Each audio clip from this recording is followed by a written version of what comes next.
Olá pessoal, bem-vindo mais uma vez ao nosso canal. Hoje falaremos sobre o poder iântrico das mandalas. Cabe a mim dizer, enquanto tarólogo, sobre a lógica e a organização necessária na hora das tiragens. E isto é feito por meio das mandalas, que não é necessariamente aquilo que vocês costumam pensar sobre mandalas. É claro que a ideia de mandala não é somente as figuras geométricas circulares com padrões florais e geométricos.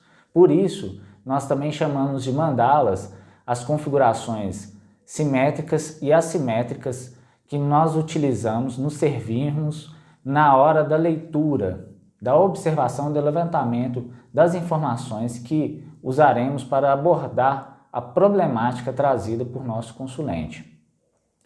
Com isto, nós teremos três linguagens que poderemos usar segundo a nossa anamnese, a perspicácia que o tarólogo precisa ter, e é claro que existem técnicas, e aqui no nosso curso nós ensinamos, de fazer esse levantamento de forma sutil, que não seja invasiva, que não seja de forma constrangedora, ou que não precise perguntar praticamente nada, a não ser o chaveamento, que nós entendemos como nome completo, data de nascimento.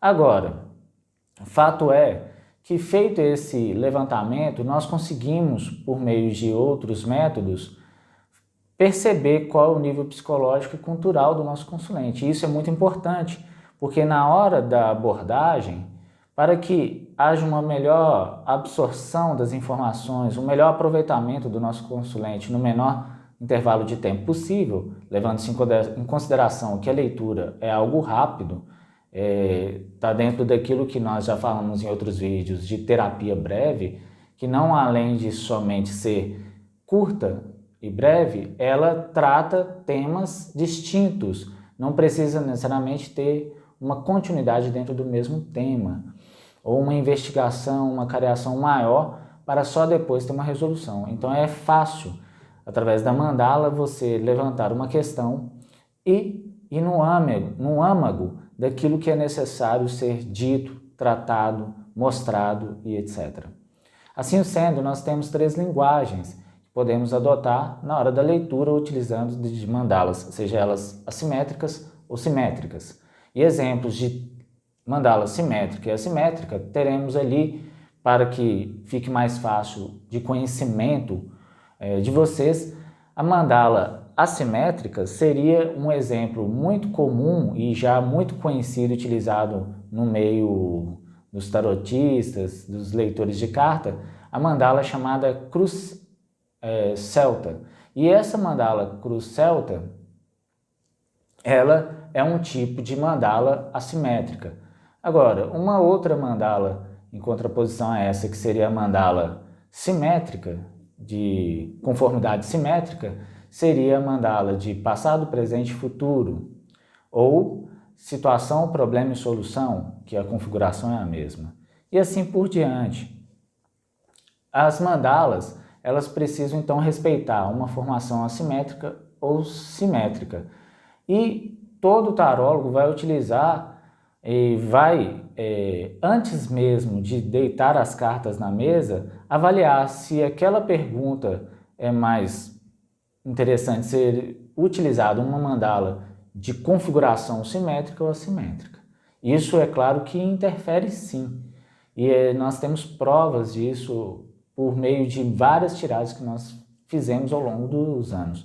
Bem, quando falamos então de observação da mandala e qual mandala ser utilizada e a linguagem, é muito importante, porque se percebemos no nosso levantamento ou na própria mandala, por meio das próprias cartas que saem, nós vamos sentir se precisamos usar uma linguagem pontual, relativa ou superlativa.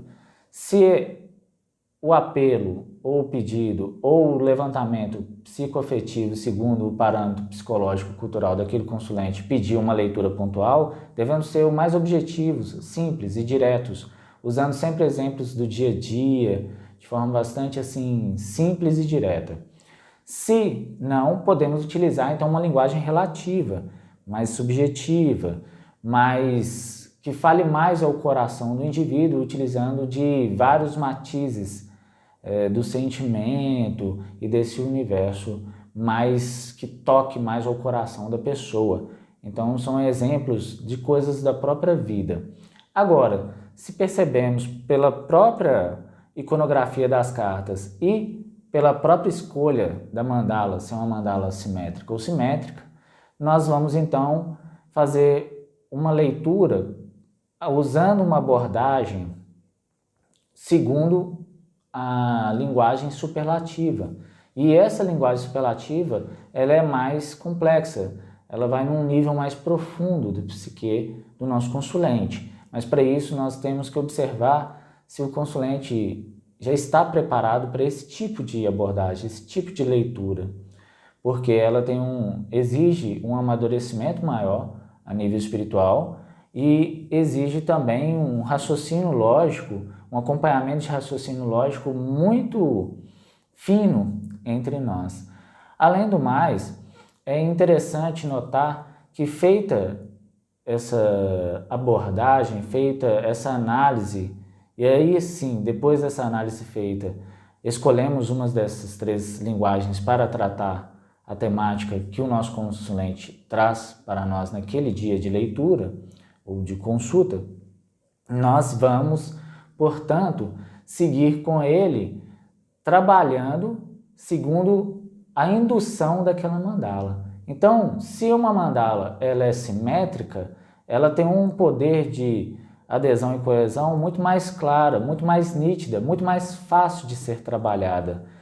Pois, para mim, a meu ver, ela consegue produzir em nós, quando está o tarólogo, o consulente, na consulta, bem travada, bem sintonizada, um cabedal de informação e de elucidações que fica muito fácil de ser vistas, inclusive na tela mental. Há uma facilitação de informações e imagens compartilhadas na tela mental do tarólogo, do operador, mas que se passam também na tela mental do consulente. Então é como se você conseguisse perceber o que as cartas estão te falando, ou seja, extrair o espírito dos símbolos das cartas e, ao mesmo tempo, ver o que se passa na tela mental do consulente. Então a sintonia é muito mais forte, se torna quase que simbiótico o processo de leitura.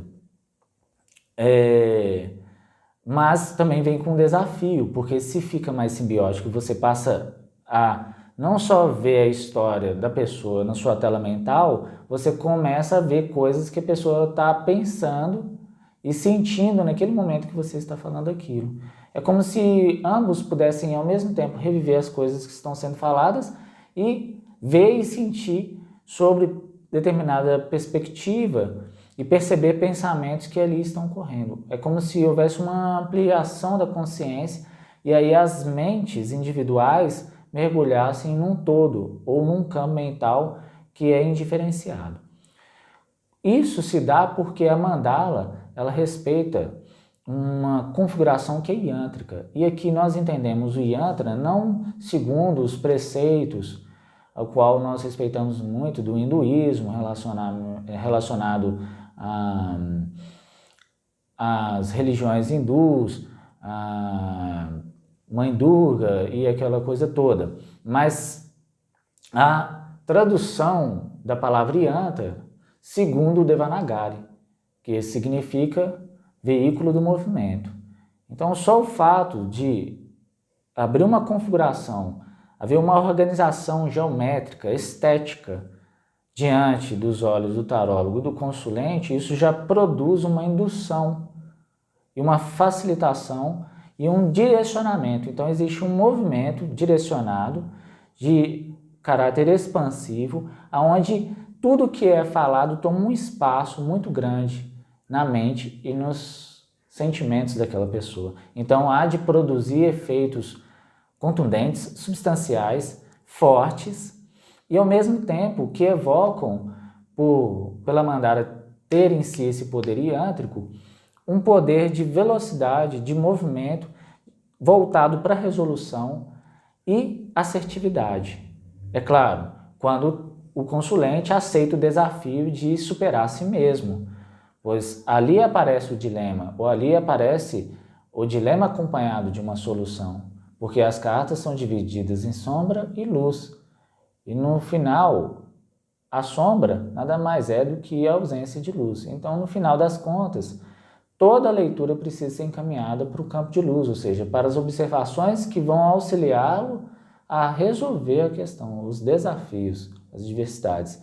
E se nós percebemos que aquele final, aquela cereja do bolo da leitura, ou seja, aquela parte mais fina, mais refinada, aquela frase que vai realmente penetrar no âmago do nosso consulente, tem um apelo transcendental espiritual, nós vamos sempre fazê-lo levando em consideração a sabedoria da observação filosófica de grandes personalidades que passaram pela humanidade, a exemplo de Krishnamurti, Cristo Jesus e Buda, seja quem for que o tarólogo conhecer frases ou tenha vivido experiências que tenham ligação com essas filosofias para auxiliar como exemplo bastante significativo e bastante envolvente durante a leitura. Isso tudo facilita no processo de movimentar, de expandir a questão, ou seja, a questão realmente tomar espaço na vida da pessoa,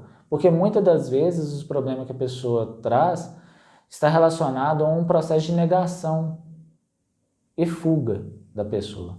E a mandala, pela configuração e pela estética dela, pelo poder yântrico nela conferido, o poder de movimentar as coisas, faz com que aquilo se movimente, mas de forma direcionada e sempre expansiva. Então ganha um tamanho exponencial, tão significativo que o consulente não é mais capaz de negar ou fugir daquilo.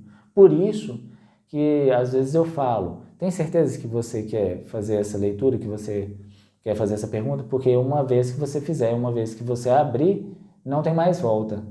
A única solução daqui para frente é resolver esses problemas e você é plenamente capaz disso, porque aqui não sai nada daquilo que você não dê conta ou que você não seja capaz de resolver.